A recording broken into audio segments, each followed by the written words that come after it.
আসসালামু আলাইকুম রহমতুল্লাহি ওয়াবারাকাতুহু। সম্মানিত দর্শক, সাবেক প্রধানমন্ত্রী শেখ হাসিনার আরও একটি অডিও ফাঁস হয়েছে এবং অতীতে যে কয়টি তার যে বক্তব্য, সকল বক্তব্যের চাইতে এবারের যে অডিওটি, এটি মনস্তাত্ত্বিক বিশ্লেষণে বর্তমান বাংলাদেশের রাজনৈতিক যে পরিবেশ পরিস্থিতি সেটি আন্দাজ করা এবং আগামীতে আওয়ামী লীগের নেতৃত্ব, রাজনীতি এবং সেই রাজনীতিতে শেখ হাসিনার গুরুত্ব কতটুকু, এই বিষয়গুলো আন্দাজ করার যদি কেউ চেষ্টা করেন, খুব সহজেই এই অডিও ক্লিপ থেকে বুঝতে পারবেন। প্রথমত, এই কয়বার যত ভিডিও কিংবা ভিডিও তো ফাঁস হয়নি, অডিও ফাঁস হয়েছে অথবা ফাঁস করা হয়েছে। এখন এই সকল অডিওর যে ক্লিপ, সেখানে মূল উদ্দেশ্য ছিল যে শেখ হাসিনার বক্তব্যগুলোকে বাংলাদেশে অন টেস্ট কেসে পাঠিয়ে দেওয়া, এবং সেই কাজগুলো যারা করেছে তারা যথেষ্ট সফল হয়েছেন। এবং শেখ হাসিনা, আপনি লক্ষ্য করবেন যে প্রথম থেকে এ পর্যন্ত যত কথাগুলো বলেছেন, তো তার কোনো কথার মধ্যেই ধারাবাহিকতা ছিল না। কখনো তিনি বিষণ্ণ ছিলেন, কখনো তিনি কেঁদেছেন, কখনো তিনি হুমকি দিয়েছেন, কখনো তিনি আবার তার সেই যে সাবেক ভাষা, সেই ভাষায় কথাবার্তা বলেছেন, তর্ক করার চেষ্টা করেছেন। এবং তিনি যেভাবে খোঁটা দিয়ে কথা বলেন বিভিন্ন মানুষকে, ঠিক সেইভাবে ডক্টর ইউনূসকে খোঁটা দিয়ে তুচ্ছ তাচ্ছিল্য করে কথা বলার চেষ্টা করেছেন।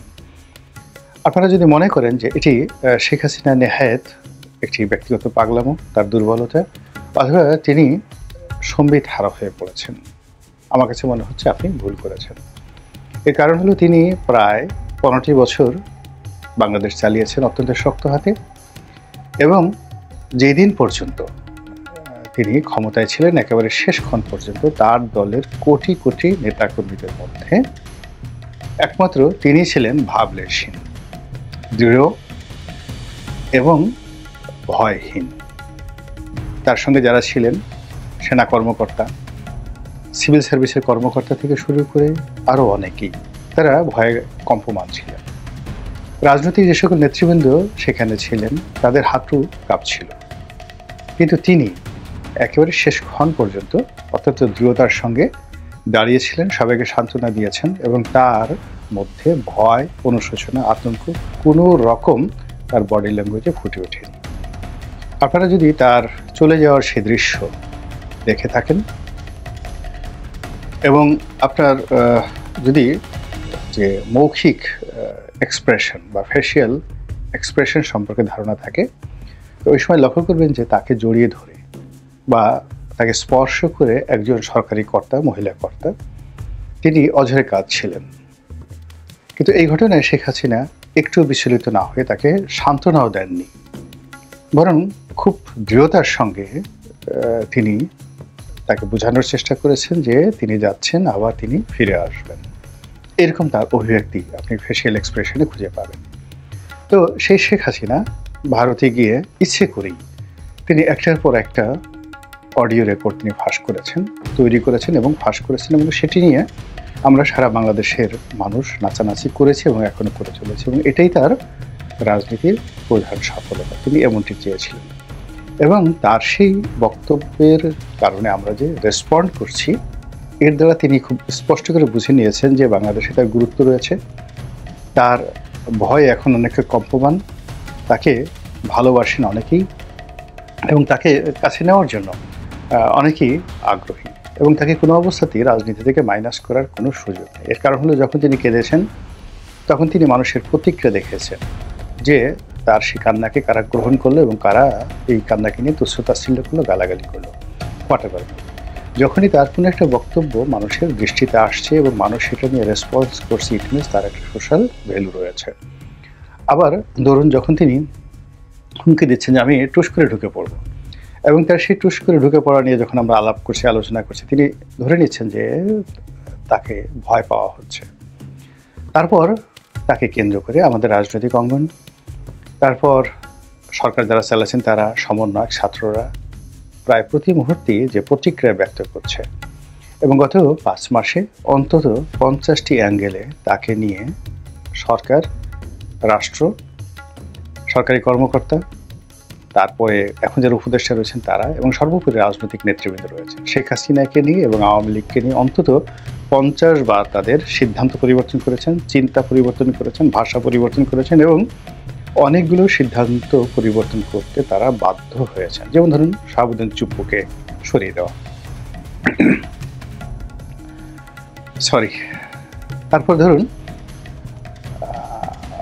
শাহাবুদ্দিন চুপ্পুকে সরিয়ে দেওয়ার পর আওয়ামী লীগকে নিষিদ্ধ করা, এই বিষয়গুলো। এরপর আওয়ামী লীগকে রাজনীতি থেকে আলাদা রাখা, 72-এর সংবিধান ছুঁড়ে ফেলে দেওয়া, এরপর 71-এর মুক্তিযুদ্ধের পরিবর্তে 2024 সনের যে বিপ্লব বা গণ অভ্যুত্থান এটিকে প্রতিস্থাপন করা, এবং আরও অনেক কিছু। কোনোটাই কিন্তু কনস্ট্যান্টলি এবং যাকে বলা হয় কনসিস্টেন্টলি সরকার বা যারা বিভিন্ন পক্ষ রয়েছে তারা সেটি চালিয়ে যেতে পারেনি। ইট মিনস শেখ হাসিনা এবং আওয়ামী লীগের যে গুরুত্ব, এই গুরুত্ব আপনাকে মানতেই হবে।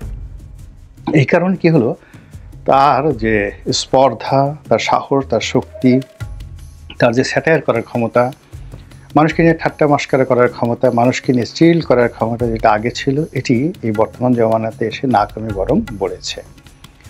এখন তার যে বয়স, একেবারে পরিণত বয়স, যে বয়সে মানুষ সাধারণত জিকির করে আল্লাহু আল্লাহু, বিপদে পড়লে তাহাজ্জুদ নামাজ পড়ে।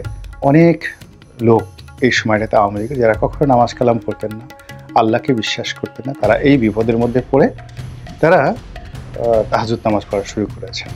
তো শেখ হাসিনা অনেক আগেই তাহাজ্জুদ নামাজ পড়তেন, কিন্তু এই সময়টিতে তিনি একবারও নিজামুদ্দিন আউলিয়ার মাজারে যাননি, কিংবা গরিবে নেওয়াজ খাজা মঈনুদ্দিন চিশতি রহমতুল্লাহ আলাইহির মাজারে যাননি, এরকম কোনো দৃশ্য আমরা দেখিনি। বরং তিনি তার আপন জায়গাতে থেকে প্রায় প্রতি মুহূর্তে চাণক্যের মতো একটার পর একটা প্রোগ্রাম দিয়ে যাচ্ছেন। তিনি মানুষকে ব্যস্ত রাখছেন, পুরো বাংলাদেশে তার বিরুদ্ধের লোককে ব্যস্ত রাখছেন, তার পক্ষের লোকদেরকেও ব্যস্ত রাখছেন। অনেকের মনে আশা তৈরি করে ফেলেছেন, আর অনেকের মনে হতাশা তৈরি করে ফেলেছেন। অনেককে সাহসী করে তুলেছেন এবং অনেককে ভিতর সন্ত্রস্ত করে তুলে ফেলেছেন। এবং এটাই তার যে শক্তিমত্তা, যে রাজনৈতিক কর্মকুশলতা, এখানে তিনি সফল। এখন অতি সম্প্রতি তিনি একটি হিন্দি গান, খুব বিখ্যাত হিন্দি গান, তু সিজ বড়ি এক মাস্ত মাস্ত, তো এই যে বিখ্যাত একটি গান, খুবই জনপ্রিয় সেই গানটি। তো সেই গানটির কিছু শব্দ তিনি উচ্চারণ করে তিনি বললেন যে আমি চিল্ড অবস্থায় আছি, এবং গানটি পেছনে বাজছিল, এবং এটি নিয়ে এখন সারা বাংলাদেশে তোলপাড়। তাকে টিটকারি করে, ঠাট্টা করে, মশকরা করে অনেকে এই গানটি গাওয়ার চেষ্টা করছেন, অনেক ইউটিউবে কন্টেন্ট তৈরি করছেন। কিন্তু বাস্তবতা হলো যে এইরকম একটা বিরূপ পরিস্থিতিতে যখন তার বোনের মেয়ে টিউলিপ সিদ্দিকী, তার মন্ত্রিত্ব চলে গেল, যেখানে তার আপন কন্যা পুতুল, তার সেই যে পদ পদবি নিয়ে টানাটানি চলছে, এবং বিভিন্ন অ্যাঙ্গেল থেকে বলা হচ্ছে যে তাকে যে কোনো মুহূর্তে বিশ্ব স্বাস্থ্য সংস্থা থেকে বাদ দেওয়া হতে পারে। তার একমাত্র সন্তান সজীব ওয়াজেদ জয় আমেরিকাতে, তিনি এখন FBI নজরদারিতে আছেন বলে আমরা প্রচার করছি, এবং আমরা আরও প্রচার করছি যে শেখ হাসিনা গৃহবন্দী রয়েছেন এবং তার সঙ্গে তার পরিবারে কেউ দেখা সাক্ষাৎ করতে পারছেন না। এটা আমাদের প্রচারণা। কিন্তু এই প্রচারণার বিপরীতে যখন তিনি হিন্দি গান বাজিয়ে তার কোনো কর্মীদের সঙ্গে কথা বলেন এবং নিজে যে খুব ভালো অবস্থায় রয়েছেন সেটি তাদেরকে প্রমাণ করার জন্য তিনি যখন এই গান আপন কণ্ঠে উচ্চারণ করেন, এবং সেটি শুনে যখন তার নেতাকর্মীরা এই প্রান্ত থেকে জয় বাংলা বলে স্লোগান দিয়ে ওঠে, এটা একটা অস্বাভাবিক, এটি একটা অস্থির প্রতিযোগিতা, একটি যাকে বলা হয় আওয়ামী লীগের জন্য, তারপরে আওয়ামী লীগ বিরোধীদের জন্য একটি গুরুত্বপূর্ণ মেসেজ। এবং সেই মেসেজ হলো তিনি এখনো পর্যন্ত হতাশ হয়ননি। তার মতো জায়গায় অন্য কেউ থাকলে গড়াগড়ি করে কান্নাকাটি করতেন, অনেকে অসুস্থ হাসপাতালে ভর্তি হতেন। তিনি বাংলাদেশ থেকে চলে গেছেন, সেটা যেভাবেই হোক তিনি চলে গেছেন। তিনি ক্ষমতা হারিয়েছেন, তার যে বিষয়গুলো গর্বের বিষয় ছিল, বস্তু ছিল, সেই বিষয়গুলো তছনছ হয়ে গেছে। তার যারা আপনজন ছিলেন তারা সবাই পলাতক অথবা জেলে গিয়েছেন, এবং তার নামে সারা বাংলাদেশে যে মামলা হয়েছে, মোকদ্দমা হয়েছে, এবং তার সঙ্গে সঙ্গে তার অতীত রেকর্ড, অর্থাৎ 1975 সালের 15 আগস্টে তার উপর এবং তার পরিবারের উপরও যে নির্মম ঘটনা ঘটেছে, সেই নির্মম ঘটনা যদি আপনার আমার জীবনে ঘটতো, আপনার জীবনে কথা বলতে পারতাম না, বোকা হয়ে যেতাম, বোবা হয়ে যেতাম। তো শেখ হাসিনা এত কিছুর পরও যে উজ্জীবিত হচ্ছেন, এখনও তিনি নির্দেশনা দিতে যাচ্ছেন, আবার তিনি স্বপ্ন দেখছেন এদেশ তিনি আবার আসবেন, আবার শাসন করবেন, আবার তিনি আমাদের সবাইকে প্যাদানি দিবেন। কাজী তার এই যে তু চিজ বড়ি খায় মাস্ত মাস্ত, এই চিজ কেয়া হায়, কাকে তিনি এই চিজ বললেন? তারপর এই চিজের সঙ্গে যে মাস্ত ফুর্তি করা যায়, এই ফুর্তি তিনি কাদের সঙ্গে করবেন? অর্থাৎ জনগণের সঙ্গে, তার প্রতিপক্ষের সঙ্গে, নাকি ডক্টর মোহাম্মদ ইউনূসের সঙ্গে? আপনাদের হয়তো অনেকে মনে আছে যে তিনি খুব রূঢ় এবং নিষ্ঠুর সিদ্ধান্ত নেওয়ার পূর্বে তিনি গান গান, এবং এই কথা আমরা জেনেছি জনাব সোহেল তাজের একটি বক্তব্য থেকে। এবং তিনি সোহেল তাজকে গান শুনিয়েছিলেন টেলিফোনে বহু বছর আগে, এবং সেই গানের ভয়াবহতা যে কতটা নির্মম ছিল সোহেল তাজের জীবনে এবং তার পরিবারের উপর, এটি সোহেল তাজ ব্যাখ্যা করার চেষ্টা করেছেন। এখন সোহেল তাজকে টেলিফোনে তিনি যে গান শুনিয়েছেন, এখন সেই গানটি তিনি কাকে শোনালেন? আওয়ামী লীগের নেতাকর্মীদেরকে যারা তার সঙ্গে বেইমানি করেছে, নাকি তার বিশ্বস্ত আমলা কামলা যারা তার কথা শুনেনি এবং তার সাথে বেইমানি করেছে, নাকি ডক্টর মোহাম্মদ ইউনূস, নাকি বিএনপি, নাকি জামাত? এই বিষয়গুলো নিয়ে চিন্তা করতে হবে। আল্লাহ আমাদের সবাইকে হেদায়েত দান করুন এবং হেফাজত করুন। আসসালামু আলাইকুম রহমতুল্লাহি ওয়া বারাকাতুহু। আসসালামু আলাইকুম রহমতুল্লাহি ওয়া বারাকাতুহু।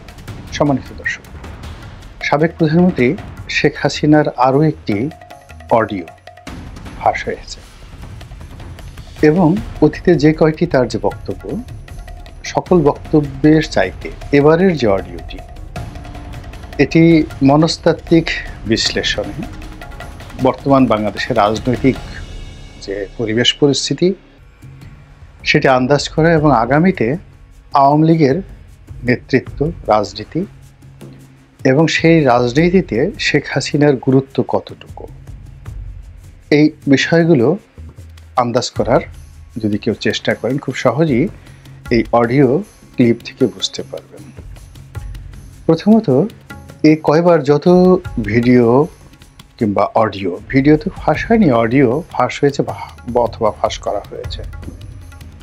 এখন এই সকল ভিডিওর, অডিওর যে ক্লিপ, সেখানে মূল উদ্দেশ্য ছিল যে শেখ হাসিনার বক্তব্যগুলোকে বাংলাদেশে অন টেস্ট কেসে পাঠিয়ে দেওয়া, এবং সেই কাজগুলো যারা করেছে তারা যথেষ্ট সফল হয়েছে।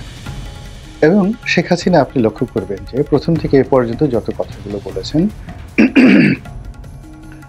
তো তার কোনো কথার মধ্যেই ধারাবাহিকতা ছিল না। কখনো তিনি বিষণ্ণ ছিলেন, কখনো তিনি কেঁদেছেন, কখনো তিনি হুমকি দিয়েছেন, কখনো তিনি আবার তার সেই যে সাবেক ভাষা, সেই ভাষায় কথাবার্তা বলেছেন, তর্ক করার চেষ্টা করেছেন, এবং তিনি যেভাবে খোঁটা দিয়ে কথা বলেন বিভিন্ন মানুষকে, ঠিক সেইভাবে ডক্টর ইউনূসকে খোঁটা দিয়ে তুচ্ছ তাচ্ছিল্য করে কথা বলার চেষ্টা করেছেন। আপনারা যদি মনে করেন যে এটি শেখ হাসিনা নেহায়েত একটি ব্যক্তিগত পাগলামো, তার দুর্বলতা, অথবা তিনি সম্বিত হারা হয়ে পড়েছেন, আমার কাছে মনে হচ্ছে আপনি ভুল করেছেন। এর কারণ হলো তিনি প্রায় 15টি বছর বাংলাদেশ চালিয়েছেন অত্যন্ত শক্ত হাতে, এবং যেই দিন পর্যন্ত তিনি ক্ষমতায় ছিলেন একেবারে শেষক্ষণ পর্যন্ত তার দলের কোটি কোটি নেতাকর্মীদের মধ্যে একমাত্র তিনি ছিলেন ভাবলেশহীন, দৃঢ় এবং ভয়হীন। তার সঙ্গে যারা ছিলেন সেনা কর্মকর্তা, সিভিল সার্ভিসের কর্মকর্তা থেকে শুরু করে আরও অনেকেই, তারা ভয়ে কম্পমান ছিলেন। রাজনৈতিক যে সকল নেতৃবৃন্দ সেখানে ছিলেন তাদের হাঁটু কাঁপছিল, কিন্তু তিনি একেবারে শেষক্ষণ পর্যন্ত অত্যন্ত দৃঢ়তার সঙ্গে দাঁড়িয়েছিলেন, সবাইকে সান্ত্বনা দিয়েছেন, এবং তার মধ্যে ভয়, অনুশোচনা, আতঙ্ক কোনো রকম তার বডি ল্যাঙ্গুয়েজে ফুটে ওঠেনি। আপনারা যদি তার চলে যাওয়ার সেই দৃশ্য দেখে থাকেন, এবং আপনার যদি যে মৌখিক এক্সপ্রেশন বা ফেশিয়াল এক্সপ্রেশন সম্পর্কে ধারণা থাকে, তো ওই সময় লক্ষ্য করবেন যে তাকে জড়িয়ে ধরে বা তাকে স্পর্শ করে একজন সরকারি কর্তা, মহিলা কর্তা, তিনি অঝরে কাঁদছিলেন। কিন্তু এই ঘটনায় শেখ হাসিনা একটু বিচলিত না হয়ে তাকে সান্ত্বনাও দেননি, বরং খুব দৃঢ়তার সঙ্গে তিনি তাকে বোঝানোর চেষ্টা করেছেন যে তিনি যাচ্ছেন, আবার তিনি ফিরে আসবেন। এরকম তার অভিব্যক্তি আপনি ফেসিয়াল এক্সপ্রেশনে খুঁজে পাবেন। তো সেই শেখ হাসিনা ভারতে গিয়ে ইচ্ছে করেই তিনি একটার পর একটা অডিও রেকর্ড তিনি ফাঁস করেছেন, তৈরি করেছেন এবং ফাঁস করেছেন, এবং সেটি নিয়ে আমরা সারা বাংলাদেশের মানুষ নাচানাচি করেছি এবং এখনও করে চলেছে, এবং এটাই তার রাজনীতির প্রধান সফলতা। তিনি এমনটি চেয়েছিলেন এবং তার সেই বক্তব্যের কারণে আমরা যে রেসপন্ড করছি, এর দ্বারা তিনি খুব স্পষ্ট করে বুঝে নিয়েছেন যে বাংলাদেশে তার গুরুত্ব রয়েছে, তার ভয় এখন অনেকে কম্পমান, তাকে ভালোবাসেন অনেকেই এবং তাকে কাছে নেওয়ার জন্য অনেকেই আগ্রহী, এবং তাকে কোনো অবস্থাতেই রাজনীতি থেকে মাইনাস করার কোনো সুযোগ নেই। এর কারণ হলো যখন তিনি কেঁদেছেন